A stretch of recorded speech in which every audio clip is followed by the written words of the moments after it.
Call the member for Bass. Thank you, Mr Speaker, and my question is to the Treasurer. On the 20th of November, I spoke at a well-attended forum in Launceston convened by the Association of Independent Retirees. Strong concerns were expressed at that meeting at the possibility of unexpected or retrospective changes to superannuation.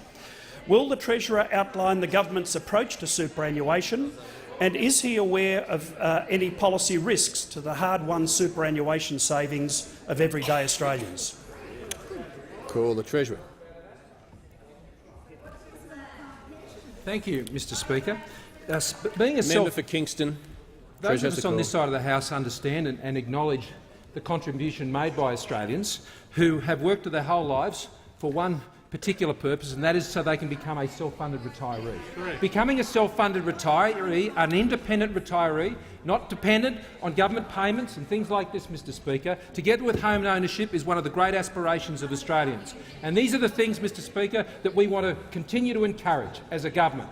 We also know, Mr Speaker, that the pension is there for those who, because of whatever circumstances in life, have been unable to get themselves in a position of being fully independent in retirement. It's an important payment. It has to be a sustainable payment. The government has no plans to make any changes to the pension, Mr Speaker. Those matters were dealt with earlier this year when we ensured that those most vulnerable pensioners, Mr Speaker, those with the lowest level of assets, would be getting an increase in the pension, Mr Speaker, something those opposite actually voted against. Now, when it comes to superannuation, it is important that we understand there must be stability and certainty. Now, those opposite wrote the book on creating instability and uncertainty when it came to superannuation during their time in government, Mr Speaker, where they saw the superannuation savings of Australians as a plaything for unions, Mr Speaker.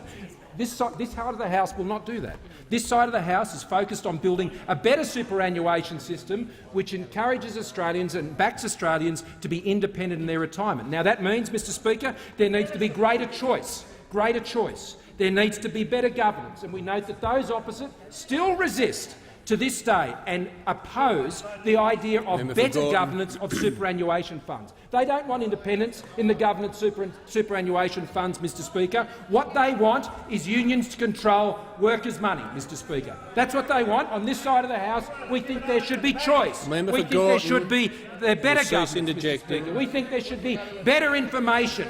Because we know, Mr Speaker, when we talk about superannuation, we're trying to help Australians be independent in their retirement. What they're simply doing, Mr Speaker, when it comes to superannuation is they just see a big bag of cash that they want to tax, so they can chase higher and higher and higher levels of spending, Mr Speaker. On this side, we are interested in providing certainty for retirement, and certainty and stability which ensures that those who have saved and invested over their lifetime aren't subjected to the uncertainties of what might happen in the retirement phase, which those opposite, Mr Speaker, I note, want to crash the party when it comes to people in the retirement phase, and they've made that pretty clear. Mr Speaker, when it comes to superannuation, we want to help and support and back Australians who are seeking to reach that aspiration of being a self-funded retiree. And for those who can't get to that level, Mr Speaker, we will ensure through our strong fiscal management that the pension will always be there for them.